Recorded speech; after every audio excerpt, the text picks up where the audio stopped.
Willpower, I think it's a simple enough notion that we prefer to imagine that if I just have enough of this willpower, I can make these healthy decisions and then my life will be okay. That's sort of the story that gets told. And in some ways, the solutions that are presented to us, like diet and exercise routines, are kind of perfectly set up for a try and fail experience because they're so difficult to maintain in the face of all the other challenges that we have, like time poverty, like focus deficit, multitasking and distraction, and chronic depletion, which I'm going to talk about in just a second. That every time we sort of pick up a new intervention, like a diet or workout, we're coming at it from this depleted place where we really can't sustainably succeed with that intervention. Or we do the thing, but it doesn't produce the results that we anticipated. We all want to be healthy, but it is a difficult feat in a society that's constantly enticing us to be unhealthy. Fast food, screens, long work hours, lack of connection means that in order to be healthy, we actually need to take a radical step in the other direction. You might say that we need to become a healthy deviant. Today's guest, Pilar Gerasimo, is a founding editor of Experience Life magazine, co-host of the top-rated The Living Experiment podcast, and author of The Healthy Deviant, a rule breaker's guide to being healthy in an unhealthy world. I am Dr. Andrew Wong, co-founder of Capital Integrative Health. This is a podcast that is dedicated to transforming the consciousness around what it means to be healthy and understanding the root causes of both disease and wellness. We are excited to bring you an enlightening conversation all about what it means to be a healthy deviant. Stay tuned to learn what steps you can take to build a life that supports your health. Hi, Pilar. Thanks so much for coming on today. It's such an honor to have you on. Thank you so much for having me, Andrew. It's really a pleasure and an honor. Yes, and we were talking about Wisconsin just a minute ago offline. I'm just curious how the weather is there. We're having a very delayed spring. Normally by this time in April, it's lots of flowers and grass, and it's been cold. So it's a little icky out today. I would say it's not our usual fabulous spring. In Minnesota and Wisconsin, upper Midwest, they generally say you really only get about 4 months of the year that aren't winter of some kind. And it's kind of it's squeezing in on our 4 months right now. There we go. But, all right. Well, hopefully it comes soon. So Pilar, you are a health journalist, you are a founding editor of Experience Life magazine, and also co-host of the top-rated The Living Experiment podcast. And you're also an author of an amazing book, which I'm going to hold up here for those who are watching on video, The Healthy Deviant. I love this book. I knew I needed to reach out to you and try to interview you when I read it. I thought it really is a game-changing book for all of us, both clinicians like myself, but also for the public for many reasons. But let's just talk first about kind of more about the journey that led you to what you're doing now. Yes.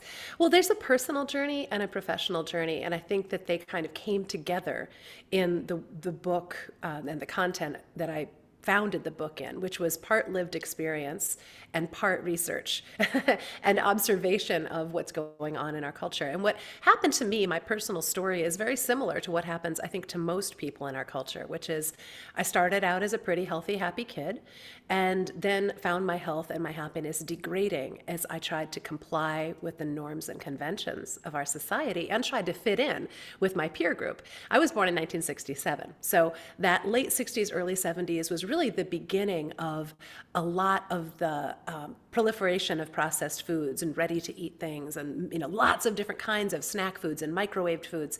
And to me, that was desirable. That was what's getting advertised. And even though I grew up on an organic family farm where we raised a lot of our own food and my mom cooked and we all learned how to cook, there was something so attractive about these advertised, not just the food products, but even then the fitness products, right? It was Go for the Burn and Jane Fonda diet and exercise and aerobics and hand weights. And it's really silly when I look back on it now. I see how many times our culture has gone through a shift of prescription, but the basic pattern is still the same. To be an acceptable person and to be seen as successful or desirable, you have to go through this crazy mill of different products and solutions. And then you still aren't going to be good enough, and you're going to get down on yourself and feel badly about yourself, and that's going to make you even more desperate. It's part of the cycle I describe in the book as the vicious cycle of the unhealthy default reality, meaning that when you go along with the defaults and automatic choices that are encouraged, you end up becoming less and less healthy. And that's really what's happened to our whole society. So my personal story is that after losing my health and fitness and then trying really hard to get it back, both my physical and mental and emotional fitness, I started noticing what actually worked and what didn't. And when I realized what was working and how simple it was and how different it was than what had been prescribed, I became passionate about sharing that information with other people. And for me, a lot of it was just getting my head straight about my own value and my autonomy and my okayness the way I am, that it wasn't me that was the mess, it was me in the context of a culture that was making almost everybody that I knew sick and miserable. I describe my sort of rock bottom moment in the book as being one where, in a fit of frustration at myself, I stomped my foot so hard I literally broke the bone in my foot, my fifth metatarsal bone.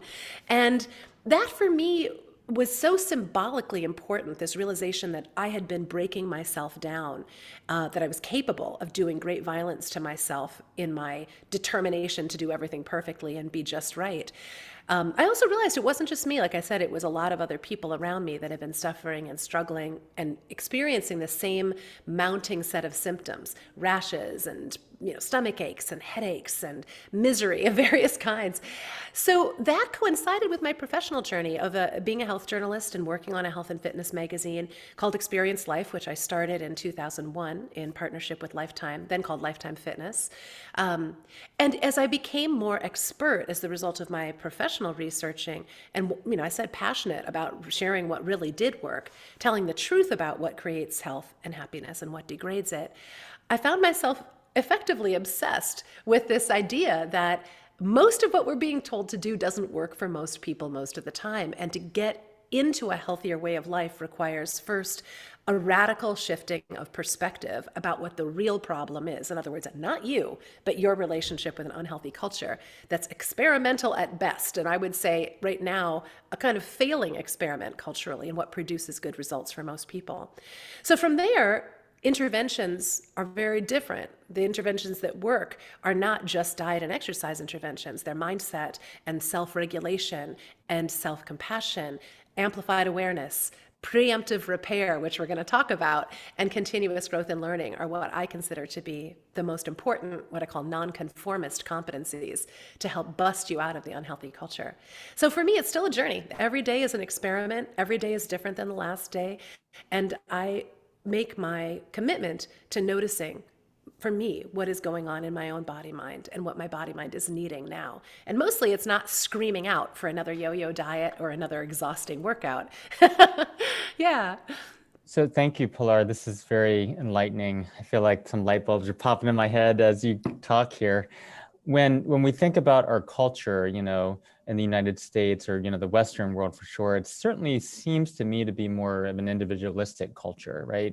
Like we talk about the importance of communities. We just talked about, group shared medical visits, and we talked about, ways to, help improve individual health outcomes. A lot of the studies are done saying, oh, well, if you diet together in groups or you exercise in groups, then your individual willpower will be better, essentially, right? So it still goes back to this idea of individual willpower, but it totally ignores what you highlighted in your book, The Healthy Deviant, this idea that the culture itself, the whole idea of individual willpower being the be all end all of individual success or failure for health outcomes. And even like I think you alluded to, the healthy outcomes of a skinny waistline, so we look better at the beach or something like that, or look better in our gym clothes. Is that really the health goals that we want? So these are some of the things that you touch on in the book. So I'd love to kind of hear your thoughts on how this idea of individual willpower has sort of taken over the culture and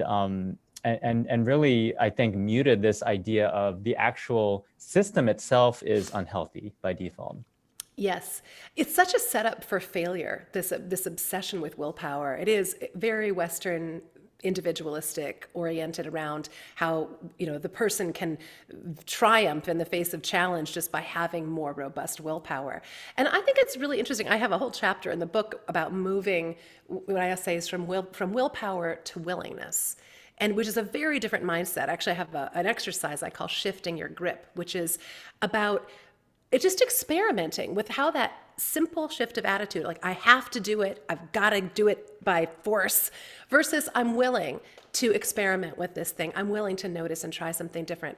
Now, historically, how we got to this place where we believe that willpower is the thing that is the biggest indicator or a predictor of success has a lot to do with how research was done psychologically and what people were interested in studying. So kind of like, when they say if all you have is a hammer, everything looks like a nail. When you start studying willpower and how it works in people, you start making interesting discoveries that get reported in the media, and people like to talk about willpower. It's been implanted and ingrained in us for this culture from Calvinist times. Self-denial, showing the fortitude that you have to resist temptation. And self-regulation, I do believe, is an important factor, but self-regulation for me is not about self-discipline.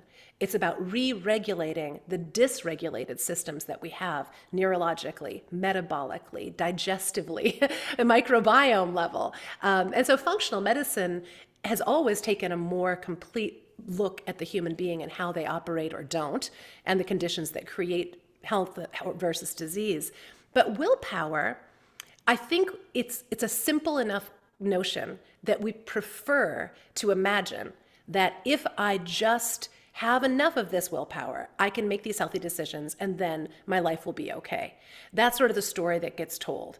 And in some ways, the solutions that are presented to us, like diet and exercise routines, are kind of perfectly set up for a try and fail experience because they're so difficult to maintain in the face of all the other challenges that we have, like time poverty, like focus deficit, multitasking and distraction, and chronic depletion, which I'm going to talk about in just a second, that every time we sort of pick up a new intervention, like a diet or workout, we're coming at it from this depleted place where we really can't sustainably succeed with that intervention.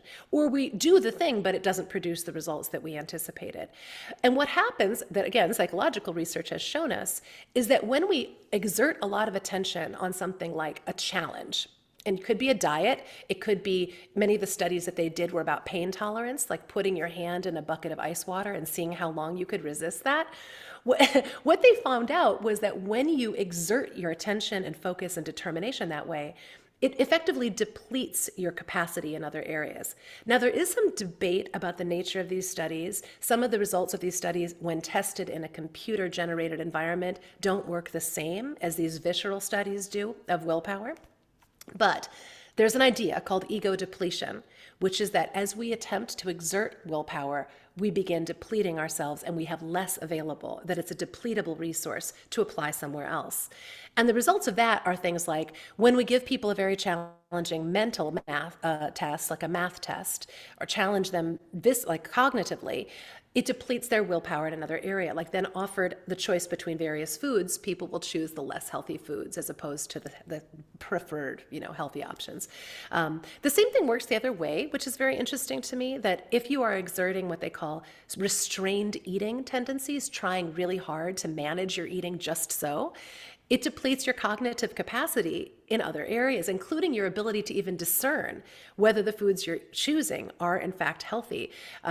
Food labeling studies have shown this too, that people get overwhelmed trying to figure out those nutrition panels and what all of the carbs and grams and things are. And they just kind of give up and they sort of choose, okay, it says light on the package, I'll just go with that. Or it says cholesterol free on the package, I'll just go with that. Yeah, it's like the circuits are getting overloaded, right? Yeah. Yes. And I think really quite technically they are getting overloaded. We know that our mental firing gets pretty messed up when we put too much information into the hopper at once. And I think we're living in a society where that is the default mode that we're living in. So just to get back to your original question, like how did we get here? I think part of it is historical cultural stuff that we brought over to this society, Western culture brought along with Calvinism and a bunch of other things. Part of it is, I think, the disservice of our health and fitness media, which has benefited from advertising for lots of different products and services. If we can get you to try the next thing and the next thing and the next thing, you cycle through buying these things. And if we can convince you that it's just your willpower that's the problem, it's not the failure of the product or the design of the program, it's you, you're going to then try again and again. And that's a lot of how we end up getting depleted financially, attentionally, energetically, at a mood level that then is a setup for more of that try fail cycle. And I think interrupting that cycle is the truly healthy deviant renegade thing to do. So there's information overload. It sounds like there's depletion of willpower, ego depletion, like you were saying. What are some of the other factors, Pilar, that you see in terms of that are pillars of or create this unhealthy default reality? What kind of are we up against so we can kind of move through this in a more enlightened way? Yeah. Well, if it's okay with you, I would love to just take a little bit of a historical look that addresses how our bodies and minds were evolved over time to succeed in certain circumstances and what we're actually living in now. And the way that I do this, I kind of think of it as like a timeline from the beginning of the history of humanity, which started about 2.5 million years ago. And during the course of most of that 2.5 million years, the way that we evolved as a species was in small nomadic tribes, living obviously entirely off of what was available in our food shed, animals and plants that we could manage to access. And our daily lives were determined by the patterns of the rising and setting of the sun, energetic cycles that were normal, rest and recovery after exertion. And we lived in an environment where people pretty much all had the same stuff. There were not like differences in wealth. Like everyone kind of had the same things and shared them so that they could succeed together in communities. And if you had a problem, everyone in your tribe or community or area had a problem because we all needed to be operating at pretty much top notch as much as we could to survive.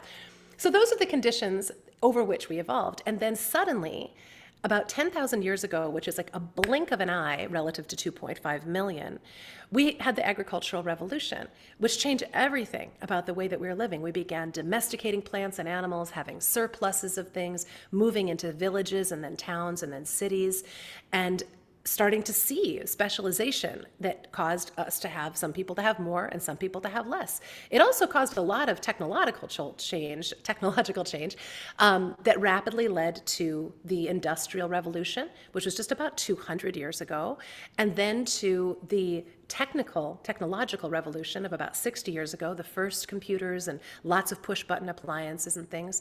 And all of these things contributed to just really rapid change in our environments, our food availability, our lifestyles, how much exercise we were getting, our sleep patterns and waking patterns, and socially, that difference in what you have versus not have making you successful or not successful in each other's eyes, competition versus collaboration and cooperation.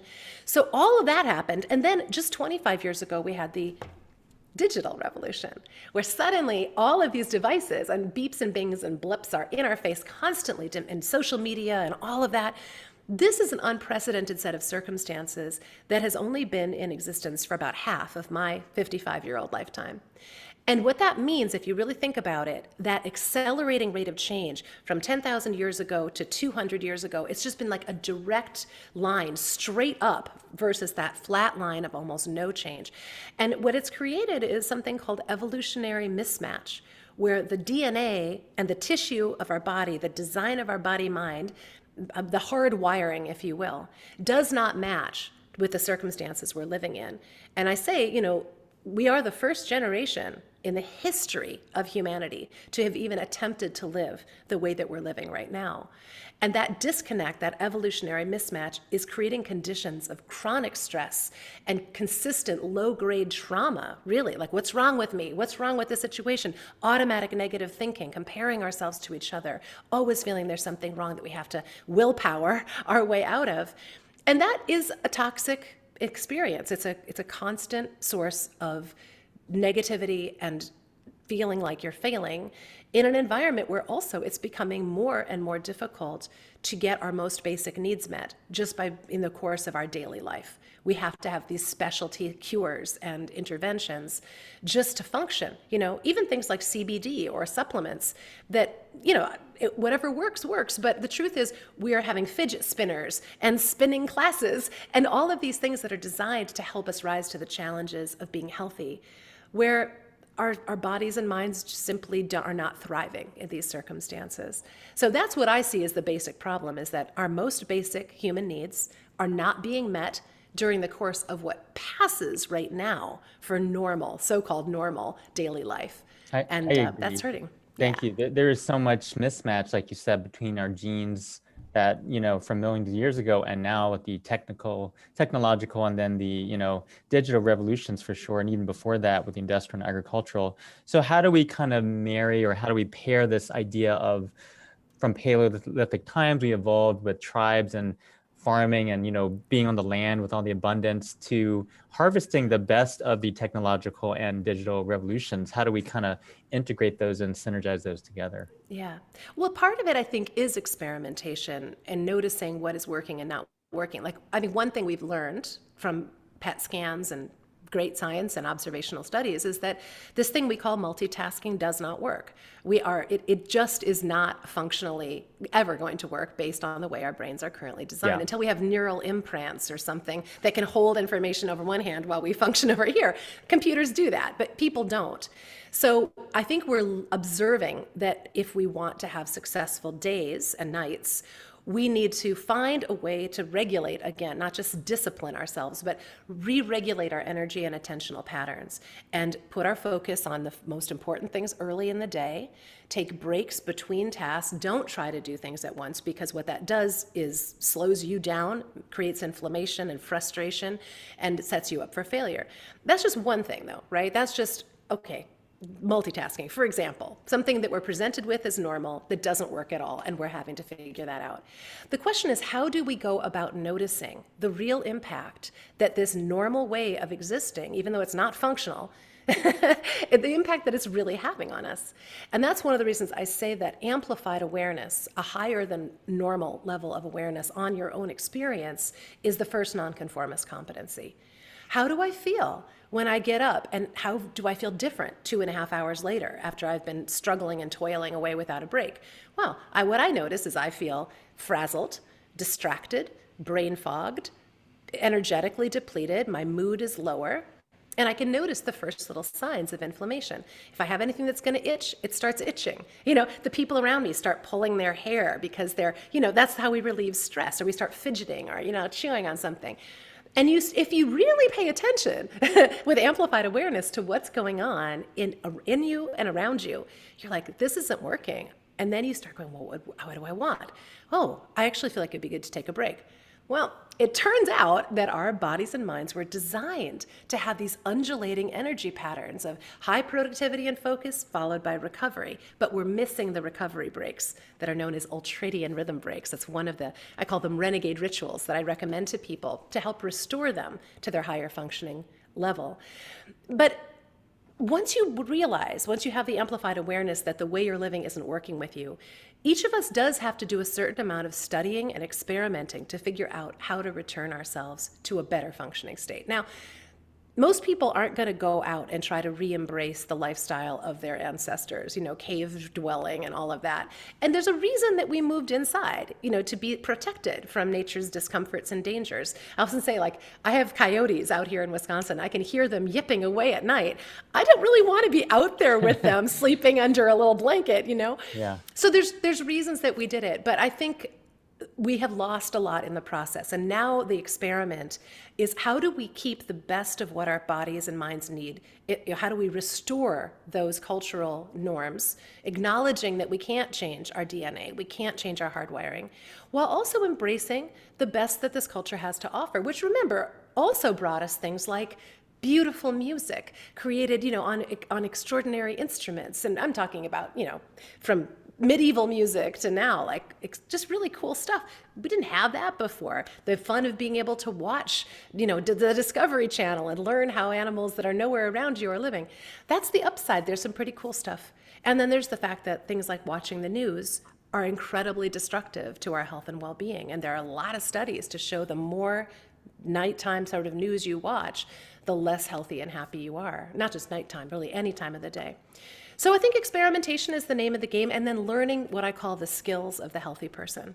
Realizing that you're going to have to develop a skill set that isn't going to be taught to you by our culture, but that is available to you. And I say, Andrew, I'm sure you've seen this too, that the people, if you look around at who is healthy and happy around you, despite all these challenges, some of it is obviously privilege and the fact that people who have more resources have more of an opportunity to experiment and try things out and get their needs met. But part of it is a skill set, and the skills of the healthy person are exactly what we're talking about. Noticing, putting your attention on yourself, being willing to intervene earlier, to do what you need to do, even sacrificing what might look like success to be able to preserve your body and mind and the sanctity of your own self. That's really what I teach. That's what the book is about. That's, I know, a lot of what you guys do.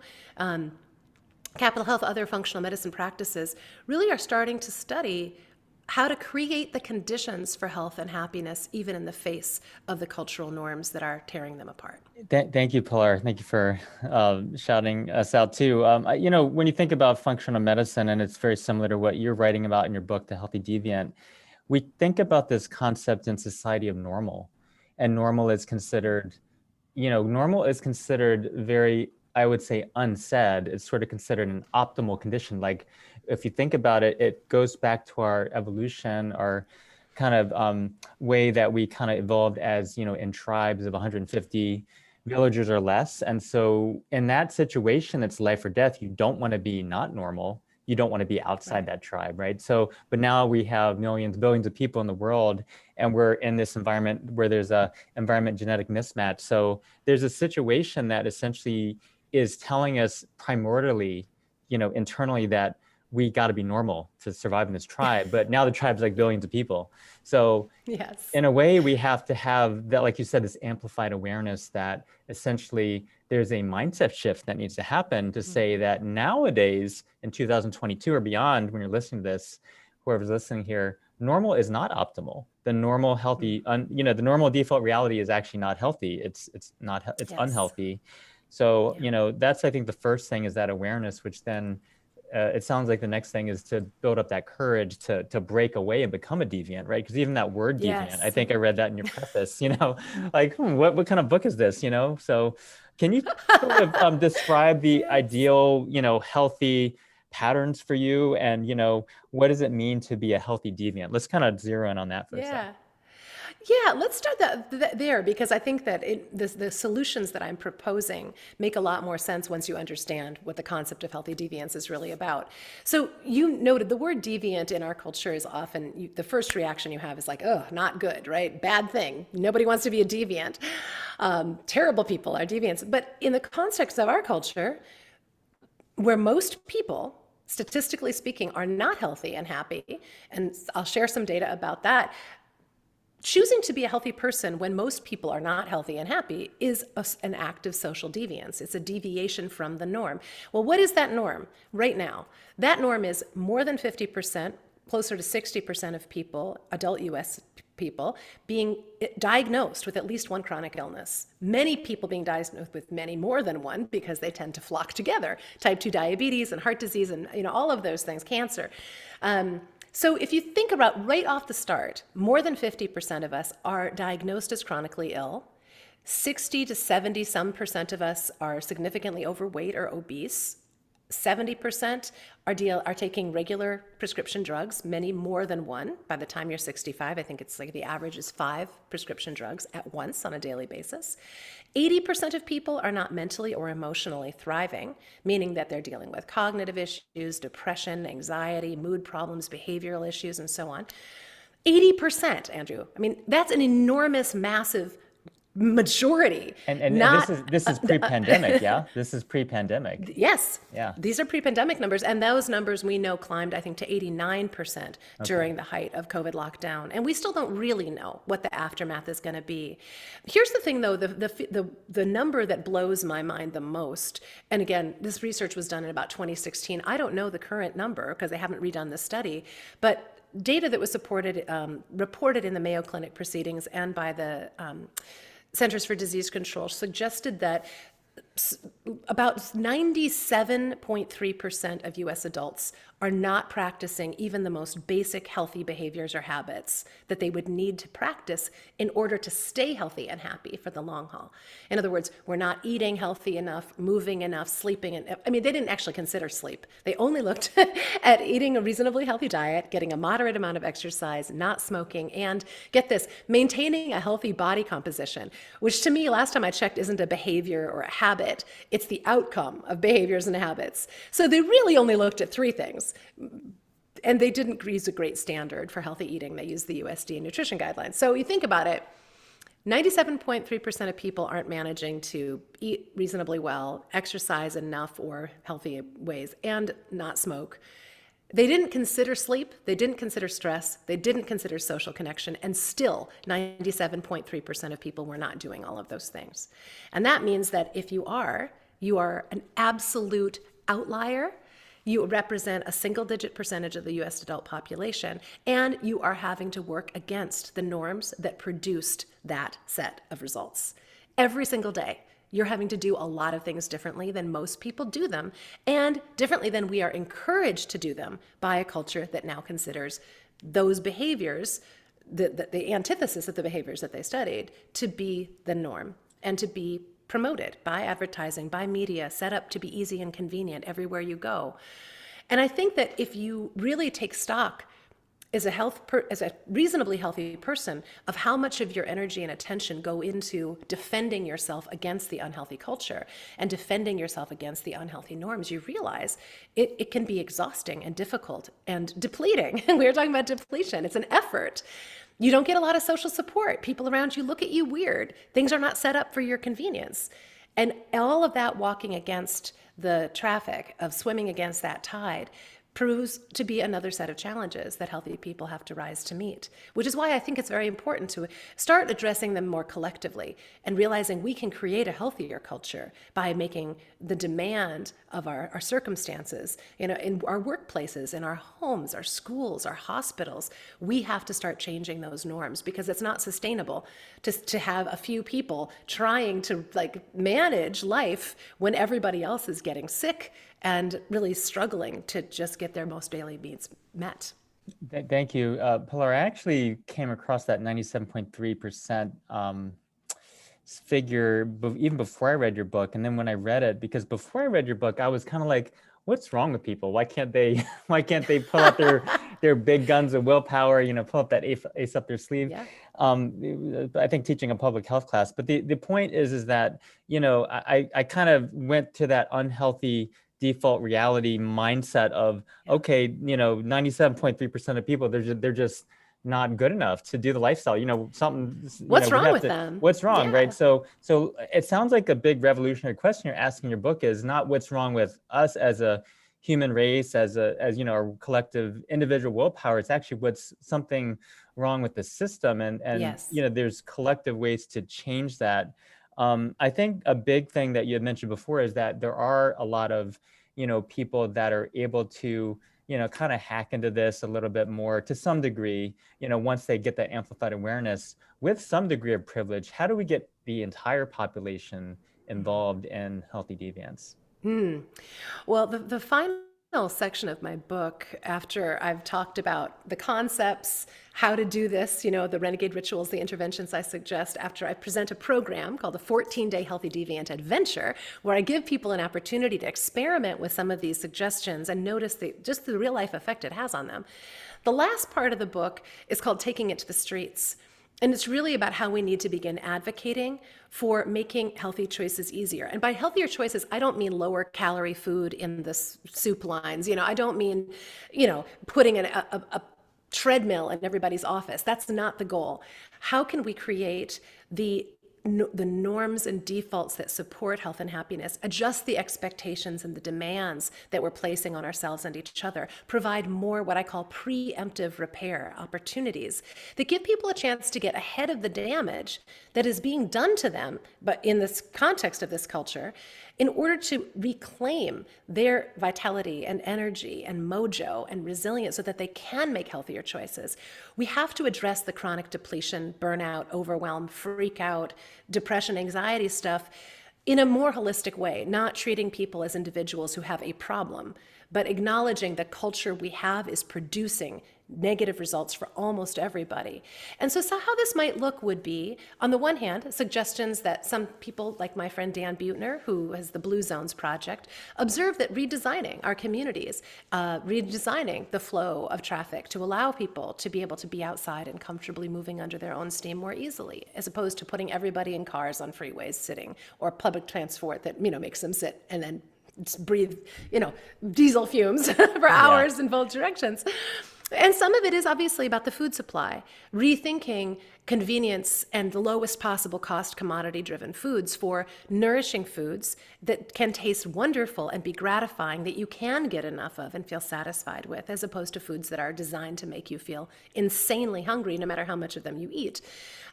These are going to be acts that require political will.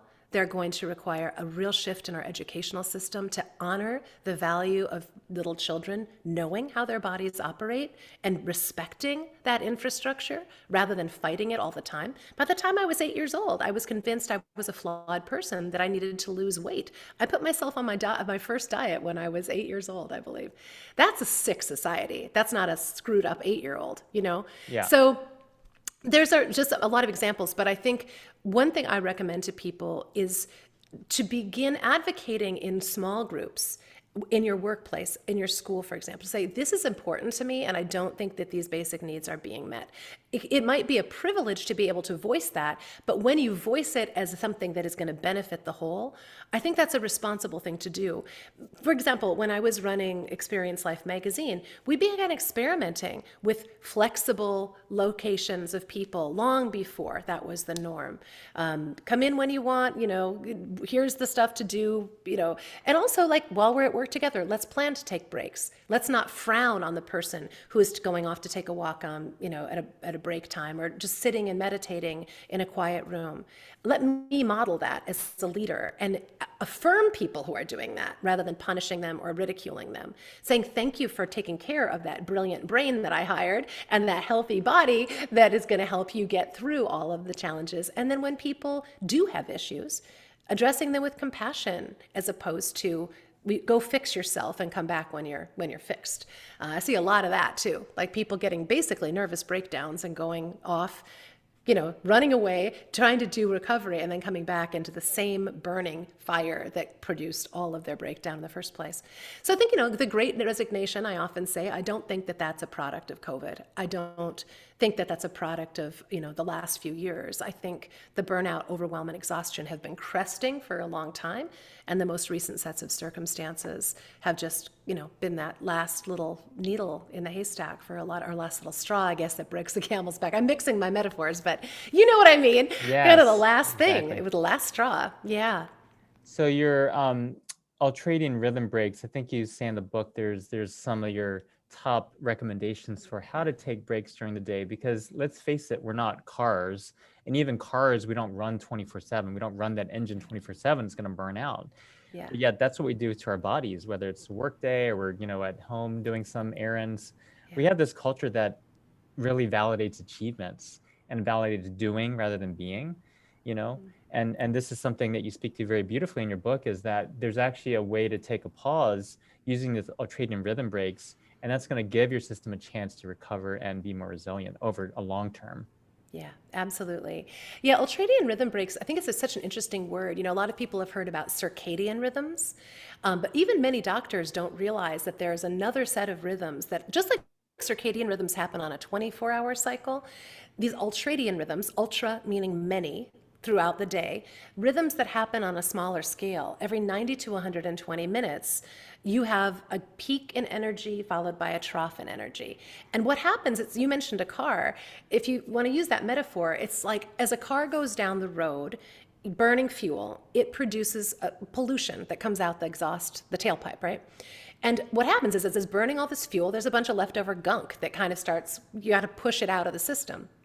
Well, our human bodies are very similar, that every 90 to 120 minutes, what happens is we start building up the byproducts of focus and productivity and effort in the form of things like metabolic waste, cellular debris, imbalances in our biochemistry.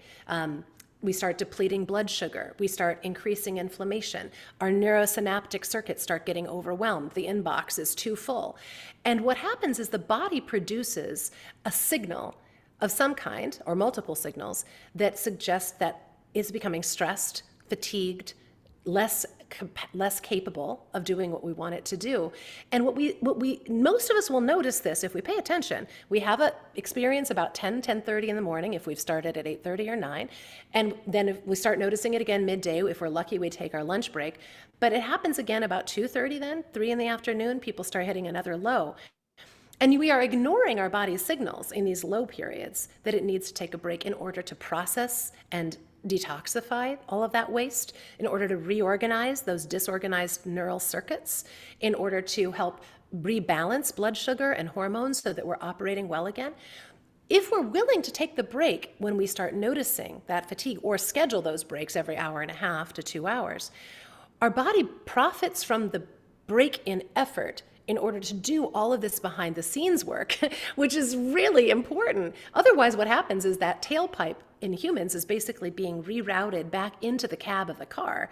And you're burning fuel, and all of this pollution's building up in the cab of the car. You can't see, it's foggy, you can't really function, you're getting poisoned.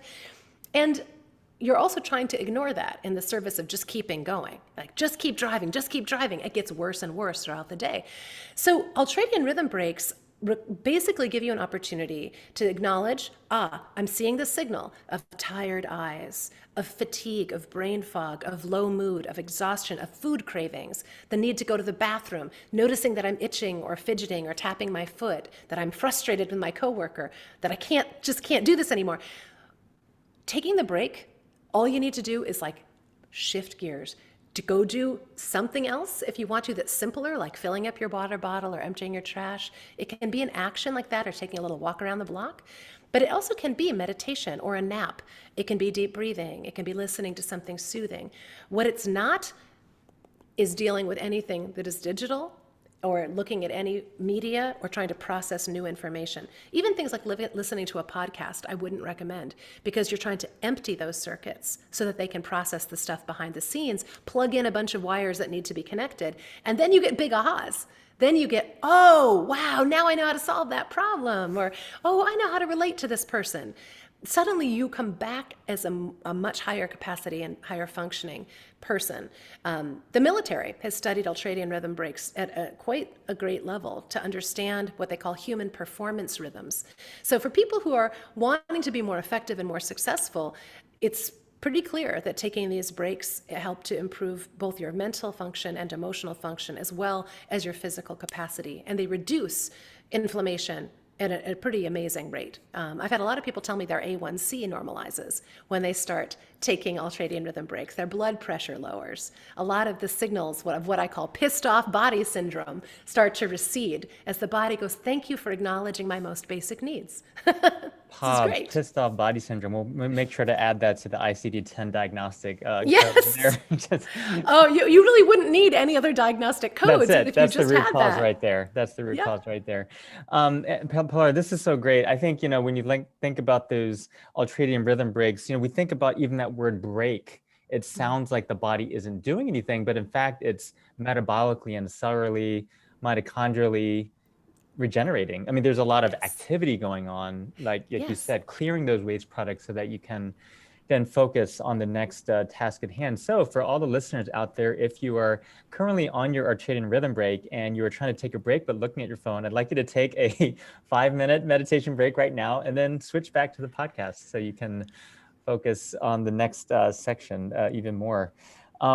Lastly, on the healthy deviant side, I'd love to kind of chat with you about, and maybe you've been through the healthcare system yourself, but curious of your journey, not necessarily going into all the personal details, but just like, how do you as a healthy deviant move through a healthcare system that's designed to not necessarily to promote health, but to treat disease? And, how do you kind of Yeah. work on that? Well, it's interesting. I think one thing many people have personally experienced is that while the healthcare system is designed to address and, resolve or at least manage disease states, it also produces a lot of damage and trauma and stress on the people who are moving through it. And many people have seen that they're being treated like a collection of body parts or a collection of diagnoses, and that's what's being addressed, not the person in the context of their life, not that life in the context of a culture. So, I think functional medicine sometimes is called root cause medicine. And physicians who are practicing according to a functional model try to look at what are the common what are the causes that might be producing a variety of different disease states or diagnostic, codes, throwing codes for you.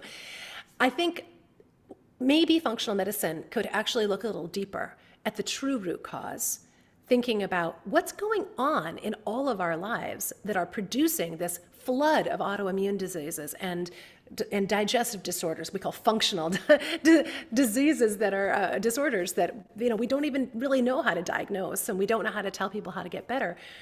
Typically what we find is that it's the way we are living that is producing all of these disease states. So when we go into the conventional medical system and someone says, your cholesterol is high, take this pill, rather than asking, why is your cholesterol high?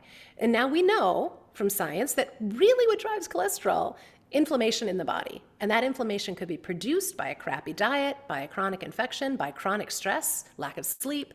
As an individual person, you can begin advocating for, I would like to go deeper than just I have high cholesterol, here's a pill. And think about, why is my body producing all of this cholesterol?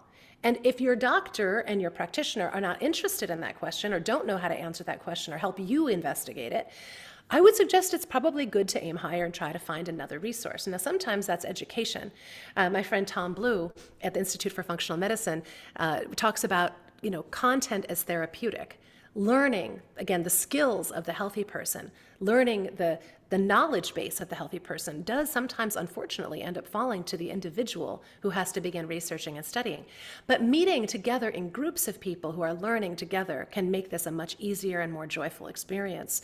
Collecting people in communities, whether that's group practices or learning circles. There's a nutritionist out here in Wisconsin who won't see individual patients until they've come to a class to learn how their digestive system works. And people's minds are blown. They're like, oh, this is why I'm supposed to be having foods with high fiber and antioxidants in them. Not just a whole list of more things to do, but now I know why. And I have a group I call Healthy Deviant U, where it's a membership program that people who've taken my classes come into in order to be in supportive community, to learn things together, practice together, report back. You don't have to do that in a paid program. You could do that in the context of a partnership, a family, a workplace. I'm increasingly encouraging workplaces to really recognize that businesses and the cultures of business are small societies in and of themselves, and we can begin shifting the norms of our daily circumstances when we advocate for that together. It's not easy. I'm not gonna lie and say this is a hop, skip, and a jump.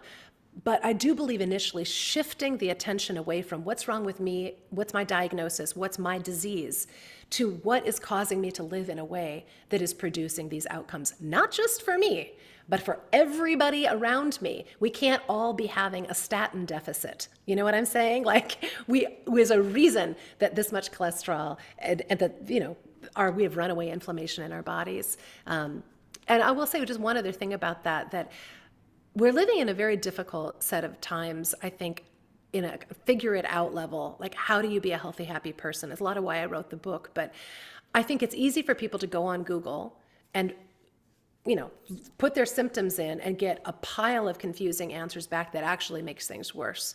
So I think it's also very important to begin with a self-respecting study of how your body mind works and how the different parts of your body mind work together.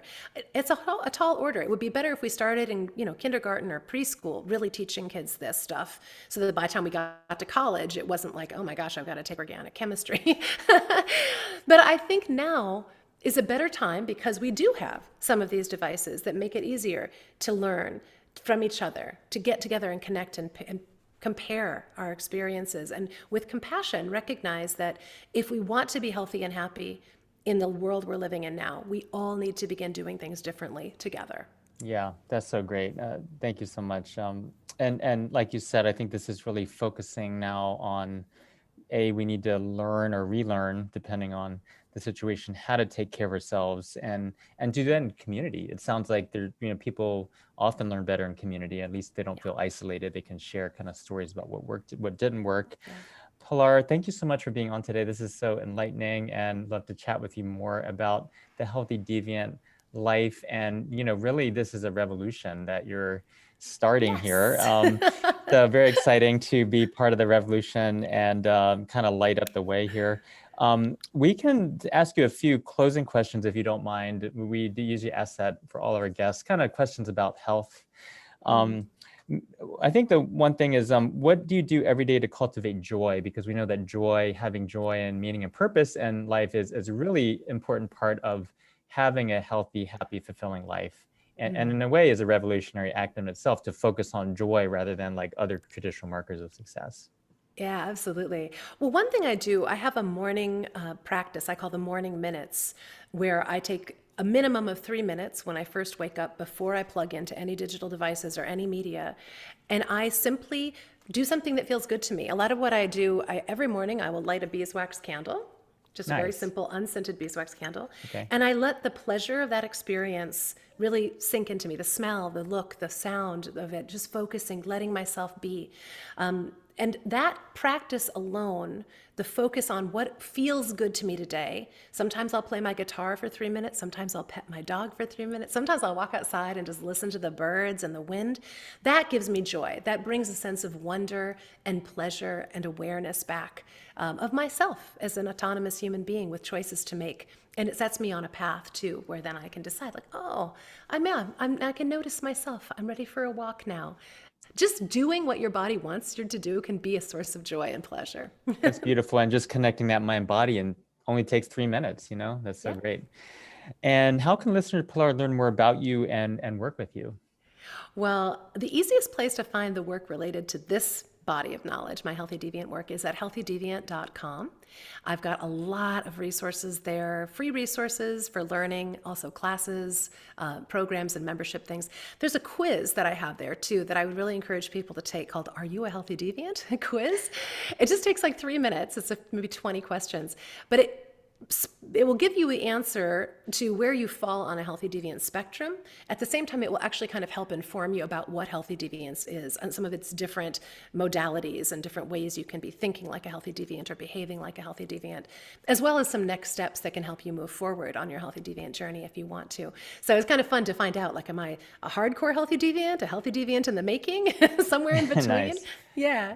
And of course, in an unhealthy default reality, we want to be healthy deviants. We want to be more optimally healthy. So thank you, Pilar, so much again for coming on today. And for listeners out there, check out healthydeviant.com. Pilar's book is on Amazon and probably other sites too. Everywhere. There's an audio book too. Oh, nice. It's on Audible now. Those who like to do the audios.